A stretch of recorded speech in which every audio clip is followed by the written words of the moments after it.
ஓம் தத்புருஷாய வித்மஹே மகாதேவாய தீமஹி தன்னோ ருத்ர பிரசோதயாத். கலகலப்பு நிறைந்த மிதுன ராசி அன்பர்களே, இதுவரை லாபஸ்தானமான 11ஆம் ராசியில் இருந்து வந்த குரு பகவான் சித்திரை மாதம் 18ஆம் நாள் முதல் போகஸ்தானமான 12ஆம் வீட்டில் சஞ்சாரம் செய்ய இருக்கின்றார். போகஸ்தானத்தில் இருக்கின்ற குரு தான் நின்ற ராசியில் இருந்து 5ஆம் பார்வையாக கன்னி ராசியான சுகஸ்தானத்தையும், 7ஆம் பார்வையாக விருச்சிக ராசியான சத்ருஸ்தானத்தையும், 9ஆம் பார்வையாக மகர ராசியான அஷ்டமஸ்தானத்தையும் பார்வையிட இருக்கின்றார். குரு பகவான் 5ஆம் பார்வையாக 4ஆம் ஸ்தானத்தை பார்ப்பதினால் உடல் ஆரோக்கிய பிரச்சனைகள் குறையும். புதிய வீடு மற்றும் மனை வாங்குவது சார்ந்த எண்ணங்கள் கைகூடி வரும். சொகுசு வாகனங்களை வாங்கி மகிழ்வீர்கள். பயணம் சார்ந்த எண்ணங்கள் சாதகமாக அமையும். உறவினர்களின் வழியில் சுப செய்திகளும் மகிழ்ச்சியான தருணங்களும் ஏற்படும். குரு பகவான் 7ஆம் பார்வையாக 6ஆம் ஸ்தானத்தை பார்ப்பதினால் எதிராக இருந்தவர்கள் பற்றிய புரிதல்கள் ஏற்படும். செயல்பாடுகளில் துரிதம் உண்டாகும். கால்நடை பணிகளில் ஒருவிதமான ஈர்ப்புகள் ஏற்படும். எதிர்பார்த்த சில உதவிகள் சாதகமாக அமையும். உடன் இருப்பவர்களின் தனிப்பட்ட விஷயங்களில் தலையிடுவதை குறைத்துக் கொள்ளவும். கடன் சார்ந்த விஷயங்களில் சிந்தித்து முடிவெடுப்பது நல்லது. குரு 9ஆம் பார்வையாக 8ஆம் ஸ்தானத்தை பார்ப்பதினால் சிந்தனைகளில் சற்று கவனம் வேண்டும். மனதிற்கு பிடிக்காத சில விஷயங்களை செய்வதற்கான சூழல் உண்டாகும். எதிர்பாராத சில புதிய வாய்ப்புகள் உண்டாகும். சமூகம் தொடர்பான பணியில் உயர்வு ஏற்படும்.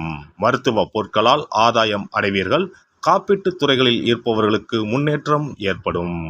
குரு பகவான் விரயஸ்தானத்தில் நிற்பதால் எதிர்பாராத சில செலவுகளால் நெருக்கடிகள் உண்டாகும். சுபகாரிய விஷயங்களில் பொறுமை வேண்டும். கணவன் மனைவிக்கு இடையே வாக்குவாதங்கள் ஏற்பட்டு நீங்கும். வியாபாரம் நிமித்தமான வளர்ச்சிகள் அதிகரிக்கும். சகோதரர்களின் வழியில் அனுசரித்து செல்லவும். மனதில் நினைத்த பணிகளை முடிப்பதில் புதிய அனுபவம் கிடைக்கும். அரசு காரியங்களில் எதிர்பார்த்த சில பணிகள் தாமதத்திற்கு பின்பு நிறைவேறும். உடல் ஆரோக்கியத்தில் ஏற்ற இறக்கமான சூழல் ஏற்படும். குரு பகவான் கிருத்திகை நட்சத்திரத்தில் சஞ்சரிக்கும் போது நினைத்த பணிகளை செய்து முடிப்பதில் அலைச்சல்கள் ஏற்படும். உடல் ஆரோக்கியத்தில் ஏற்ற இறக்கம் உண்டாகும். உடன் பிறந்தவர்களிடத்தில் கருத்து வேறுபாடுகள் ஏற்படும். வியாபாரத்தில் முதலீடு தொடர்பான விஷயங்களில் சற்று கவனத்தோடு இருப்பது நல்லது. உத்தியோகத்தில் திருப்தியற்ற சூழல் உண்டாகும். குரு பகவான் ரோகிணி நட்சத்திரத்தில் சஞ்சரிக்கும் போது கணவன் மனைவிக்கிடையே கருத்து வேறுபாடுகள் ஏற்படலாம். பண விஷயத்தில் மற்றவர்களை நம்பி செயல்படுவதை தவிர்ப்பது நல்லது. ஜாமீன் தொடர்பான செயல்களில் ஈடுபடாமல் இருப்பது மன அமைதியை கொடுக்கும். மற்றவர்களின் தனிப்பட்ட விஷயங்களில் கருத்துக்கள் கூறுவதை தவிர்க்கவும். வியாபாரத்தில் சிறு சிறு மந்த நிலையும் தேக்கமும் ஏற்படும். வெளியூர் பயணங்களால் கையிருப்புகள் குறையும். கல்வி தொடர்பான விஷயங்களில் ஆர்வமின்மை உண்டாகும். குரு பகவான் மிருகசிரீச நட்சத்திரத்தில் சஞ்சரிக்கும் போது எதிலும் சிந்தித்து செயல்படுவது நல்ல மதிப்பை உருவாக்கும். நெருக்கமானவர்களிடத்தில் புரிதல் அதிகரிக்கும். நினைத்த செயல்களை செய்வதில் செயல்களின் தன்மை அறிந்து முடிவெடுப்பது நல்லது. உடல் ஆரோக்கியம் தொடர்பான விரயங்கள் ஏற்படும். வியாபார பணிகளில் எதிர்பார்த்த லாபம் கிடைப்பதில் தாமதம் உண்டாகும். நண்பர்களுடன் வெளியூர் பயணங்கள் சென்று வருவீர்கள். குரு பகவானின் வக்கரகால சஞ்சாரத்தின் போது வரவுகளில் இருந்து வந்த நெருக்கடிகள் குறையும். சுபகாரிய எண்ணங்கள் கைகூடி வரும். மனதிற்கு விருப்பமான செயல்களை செய்து முடிப்பீர்கள். வியாபாரத்தில் இருந்து வந்த முடக்க நிலையில் சில மாற்றங்கள் உண்டாகும். இறை சார்ந்த பயணங்கள் மேற்கொள்வதற்கான சூழல் உண்டாகும். இந்த குரு பெயர்ச்சியால் பெண்களுக்கு உண்டாகும் பலன்கள்: நெருக்கமானவர்களின் தேவைகளுக்காக கடன் வாங்குவதை குறைக்கவும். அலட்சியமின்றி செயல்படுவது காரிய அனுகூலத்தை ஏற்படுத்தும். நீண்ட நாள் இழுபறியாக இருந்து வந்த சில வரவுகள் கிடைக்கும். தடைப்பட்ட காரியம் விரைவில் நடைபெறும். சில அனுபவத்தின் மூலம் மனதளவில் மாற்றம் ஏற்படும்.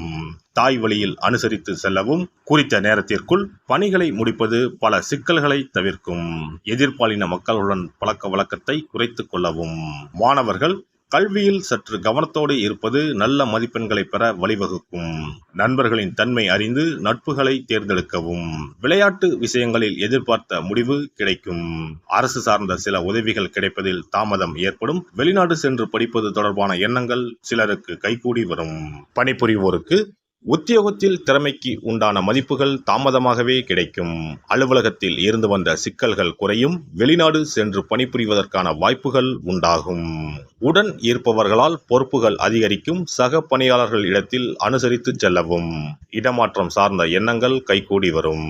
வியாபாரிகளுக்கு வியாபாரத்தில் கிடைக்கும் சிறு வாய்ப்புகளை பயன்படுத்திக் கொள்வது உயர்வை உருவாக்கும். கூட்டாளிகள் இடத்தில் சூழ்நிலை அறிந்து கருத்துக்களை பகிர்ந்து கொள்ளவும்.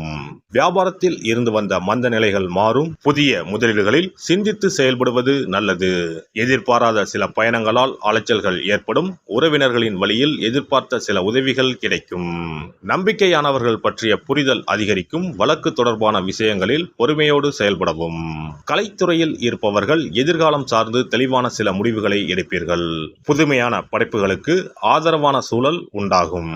அரசு வழியில் மதிப்புகள் உயரும். சாமர்த்தியமாக செயல்பட்டு பழைய பிரச்சனைகளை தீர்ப்பீர்கள். அரசியல்வாதிகளை பொறுத்தவரை எதிர்பார்த்த பொறுப்புகள் கிடைப்பதில் சிரமங்களும் சிறு சிறு விரயங்களும் ஏற்படும். உடன் இருப்பவர்களிடம் தனிப்பட்ட விஷயங்கள் பகிர்வதை தவிர்க்கவும். நடைபெற இருக்கின்ற குரு பெயர்ச்சியால் பயணங்களால் அனுகூலங்களும் எதிர்பார்த்த சில உதவிகளும் பல நாள் பிரச்சனைகளுக்கு தீர்வுகளும் ஏற்படும். உடன் இருப்பவர்களின் தனிப்பட்ட விஷயங்களில் கருத்துக்கள் கூறுவதையும் அதிக உரிமை கொள்வதையும் குறைத்துக் கொள்வது நல்லது. செவ்வாய் கிழமைகளில் வராகி அம்மனுக்கு நெய் தீபம் ஏற்றி வணங்கி வர காரிய அனுகூலமும் வெற்றியும் கிடைக்கும். இந்த குரு பெயர்ச்சியை பொறுத்தவரை மிதுன ராசி அன்பர்களுக்கு திட்டமிட்டு செயல்பட்டால் நெருக்கடிகள் குறையும். அதே சமயம் மன நிம்மதியும் ஏற்படும். குரு பெயர்ச்சிக்கான சிறப்பு பரிகாரம். வியாழக்கிழமை விரதம் இருக்கும் முறை. வியாழக்கிழமை அன்று அதிகாலையில் எழுந்து குளித்து மஞ்சள் நிற ஆடை அணிந்து விரதம் இருக்க வேண்டும். அருகிலுள்ள கோவிலின் நவகிரக சன்னதிக்கு சென்று குரு பகவானுக்கு சந்தனம், மஞ்சள் போன்றவற்றை கொண்டு அபிஷேகம் செய்ய வேண்டும். பிறகு குங்குமப்பூ கலந்த பசும்பாலை கொண்டு குரு பகவானுக்கு அபிஷேகம் செய்து வழிபட வேண்டும். மஞ்சள் நிற பூக்கள் சாற்றி மஞ்சள் நிற இனிப்புகளை நைவேத்தியம் செய்து வழிபட வேண்டும். குரு பகவானுக்குரிய தானியமான கொண்டை கடலையை நைவேத்தியமாகவோ அல்லது கொண்டை கடலையில் மாலை கட்டியோ அணிவிக்கலாம். மாலை நேரத்தில் மஞ்சள் நிற இனிப்புகள், ஆடைகள் போன்றவற்றை வறுமை நிலையில் இருப்பவர்களுக்கு தானம் அளிப்பது நல்லது. இரவில் உப்பு சேர்க்காத உணவை சமைத்து சாப்பிட்டு வியாழக்கிழமை விரதத்தை நிறைவு செய்யலாம். குரு பகவானை வழிபடும் முறை. குரு பகவானுக்கு தேங்காய் எண்ணெய், நல்லெண்ணெய், நெய் ஆகிய மூன்றையும் கலந்து விளக்கேற்ற வேண்டும். குரு பகவானுக்கு ஏற்றப்படும் விளக்குகளின் எண்ணிக்கை 11 அல்லது 21 இருப்பது சிறந்தது. குரு பகவானுக்கு பிடித்த மலர்கள் முல்லை, மல்லிகை. ஆகையால் அவருக்கு முல்லை அல்லது மல்லிகை மாலையை அணிவித்து கொண்டை கடலையை படைத்து வழிபடுவது சிறந்தது. குரு பகவானுக்குரிய வளர்பிறை வியாழக்கிழமை விரதத்தை முறையாக மேற்கொள்பவர்களுக்கு வாழ்வில் பல யோகங்கள் ஏற்படும். சரியான காலத்தில் திருமணம் நடக்கும். ஜாதகத்தில் குரு கிரக தோஷம் இருப்பவர்கள் இந்த விரதத்தை கடைபிடிப்பதால் தோஷங்கள் நீங்கும். தொழில் வியாபாரங்களில் சரியான வருமானங்கள் இல்லாதவர்கள், குடும்ப பொருளாதார நிலை சிறப்பாக இல்லாதவர்கள் இந்த விரதத்தை மேற்கொள்வதால் குரு பகவானின் அருள் கிடைக்கப்பெற்று தொழில் வியாபாரங்களில் செல்வ வளம் பெருகும். மேலும் எதிர்பாராத சிறந்த வாழ்க்கை உண்டாகும். எல்லாம் வல்ல இறையருளால் நீங்களும் உங்கள் அன்பு குடும்பமும் உடல் நலம், நீலாயுள், நிறை செல்வம், உயர் புகழ், மெய்ஞானம் ஓங்கி வாழ்க வளமுடன். இந்த வீடியோ பதிவு உங்களுக்கு பிடித்திருந்தால் லைக் பண்ணுங்க, கமெண்ட் பண்ணுங்க, ஷேர் பண்ணுங்க. மறக்காம சப்ஸ்கிரைப் பண்ணுங்க. பக்கத்துல இருக்கிற பெல் பட்டனை கிளிக் பண்ணுங்க. நன்றி, வணக்கம். ஓம் நமச்சிவாய. சிவாய நம.